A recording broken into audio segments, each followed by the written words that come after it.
అమ్మ, ద్వాదశ రాశుల వారు అందరూ కూడా వారికి వారు చేయదగిన పరిహారాలను తెలియజేస్తారా? మేషరాశి నుంచి మీన రాశి వరకు 12 రాశుల వరకు ప్రతివారు తమ వ్యక్తిగత దైవాన్ని ప్రార్థించుకుంటూ ముందుకు వెళ్ళడం ఒక విధానం అయితే, దాంతోపాటుగా మీ యొక్క అవకాశము సమయము రెండూ కూడా ఉన్నట్లయితే తప్పనిసరిగా ఈ రోజున అమ్మవారికి సంబంధించిన శ్లోకాలైనా అష్టోత్తరాలైనా, దాంతోపాటుగా అమ్మవారికి సంబంధించిన కనకధార స్తోత్రం కావచ్చు, అదేవిధంగా ఏదన్నా కనీసం జనని కనక వృష్టిని దక్షిణాంతి అర్పేయమనే శ్లోకాన్ని పఠించడం కావచ్చు, ఏదో ఒకటి చేయడం. అదేవిధంగా అమ్మవారికి సంబంధించి ఏదన్నా చక్కటి పూలతో పూజ చేసుకోవడం, ఇంకా అవకాశం ఉన్నట్లయితే అమ్మవారి దేవాలయాల్ని సందర్శించడం మొదలైనవి చేసుకుంటూ ముందుకు వెళ్ళినట్లయితే చాలా వరకు ప్రశాంతత, కార్యక్రమాల్లో ఎదురవుతున్న ఆటంకాలని అధిగమించగలిగిన శక్తి, నూతన ఉత్సాహంతో పనులలో ఎదురవుతున్న ఇబ్బందుల్ని అధిగమించే విధంగా ముందుకు వెళ్ళడం.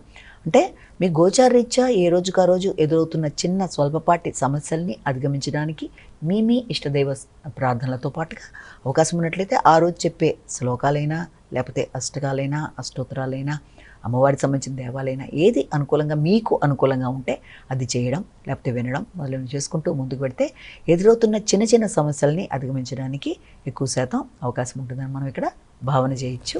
నమస్కారం.